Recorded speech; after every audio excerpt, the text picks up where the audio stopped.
Buhay pa ang TNT Tropang Giga pagkatapos nilang talunin kagabi itong Magnolia Chicken Templados para magkaroon ng winner take all dito sa kanilang magiging labanan. At ngayon, ang tanong naman ay kaya-kaya ng TNT na manalo ng dalawang sunod kontra dito sa Magnolia. Mukhang ready naman itong TNT at ang balita ngayon ay kukuha pa raw sila ng isang additional scorer dahil ito raw si Rain ng Batak hindi na maglalaro ngayong playoffs dahil mukhang na-aggravate daw o lumala yung kanyang injury.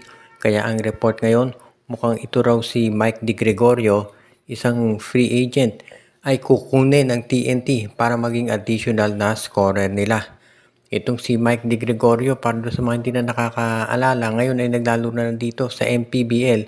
Pero ito raw ay kukunin ng TNT, iba-buyout ang kontrata para magkaroon sila ng additional na scoring guard dahil syempre nga wala silang Batak. Malaki may itulong ni Di Gregorio dahil ito ay isang 3-point specialist at yan ang kinakailangan ngayon ng TNT Tropang Giga. Kaya hindi na ako magtataka kung magiging malaking tulong itong si Di Gregorio dito sa lineup ng TNT lalo na at sigurado na magiging dikit itong kanilang labanan sa Game 2, winner take all na yon nitong Magnolia at ng TNT Tropang Giga.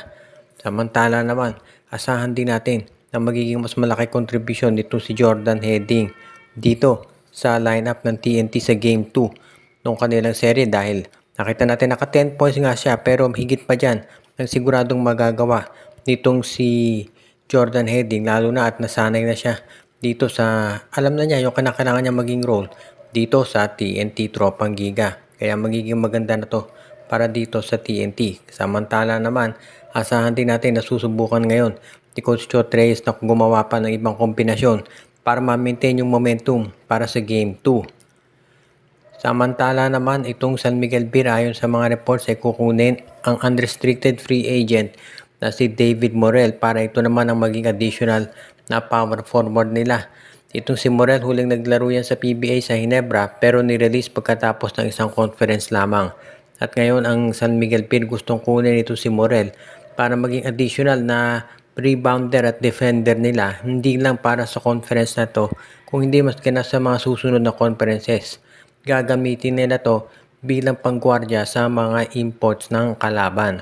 Kaya nga ngayon dahil ito'y unrestricted free agent, madali itong makukuha ng SMB at hindi na nila kailangan pa ng tinatawag ng mga trades na gagawin o kaya draft picks dahil ito nga ay free agent.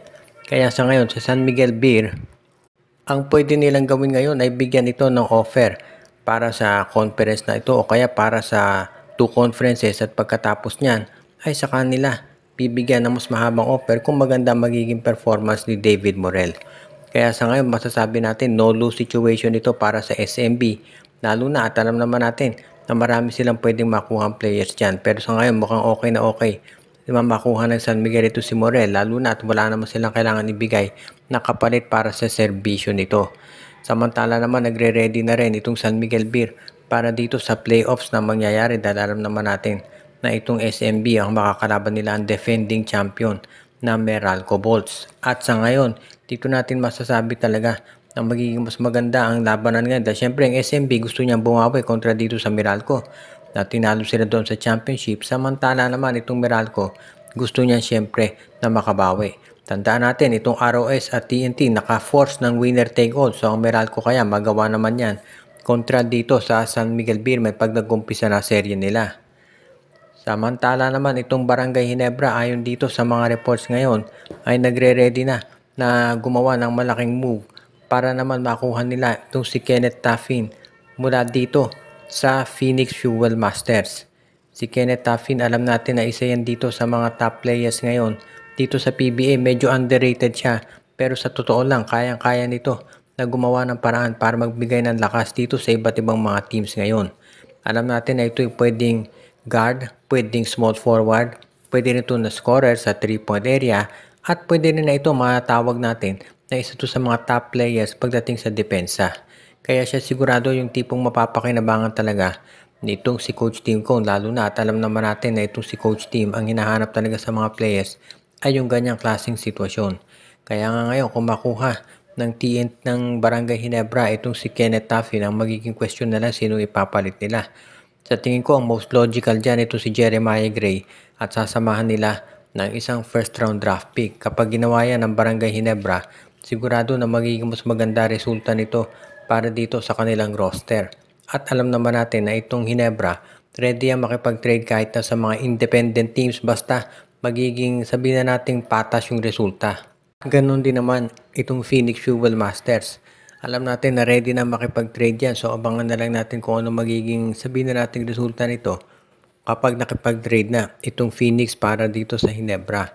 Marami kinakailangan ngayon itong Barangay Ginebra na ayusin dito.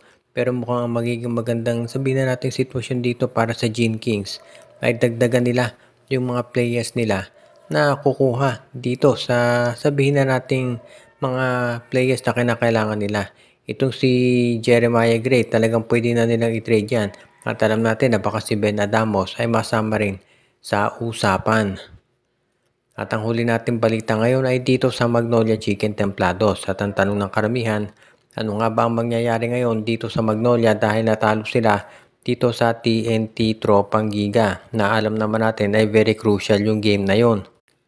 Nakapanghihinayang yung 13-point lead na 13 yun nakalamangan ng Magnolia pero nung bandang huli nahabol to ng TNT at hindi nila napigilan si RR Pugoy, si Kelly Williams, Brandon Roser at si Calvin Oftana. Kaya nga ngayon, winner take all na yung susunod na laban ng Tropa at ng Hotshots. Nandito na at nararamdaman na sigurado ni Coach Chito Victolero yung pressure para manalo dahil kinakailangan ngayon itong Magnolia Chicken Templados siyempre na ma-eliminate ang TNT. Hindi naman sikreto na sila yung sabihin natin pinili ng SMC na pigilan yung Grand Slam itong TNT Tropang Giga. At para magawa yan, kinakailangan siyempre na talunin nila ngayon. Meron silang twice to beat advantage at kung matatalo pa sila dito, abay ang laking dagok niyan sa Magnolia.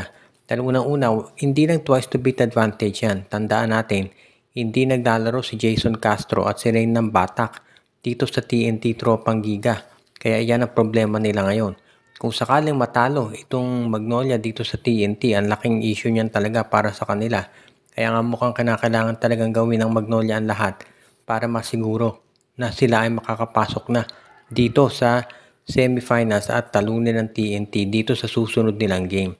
Kapag hindi yan nagawa ng Magnolia, asahan natin na magkakaroon ng malaking pagbabago dito at baka nga matuluyan na yung matagal na yung napapabalita na tatanggalin na itong si Coach Chito Victolero dahil hindi naman po pwede na ganito talaga ang sitwasyon na palagi na lamang itong Magnolia ay kinakapo sa bandang huli kaya nga sila tinatawag na intro boys ng mga fans.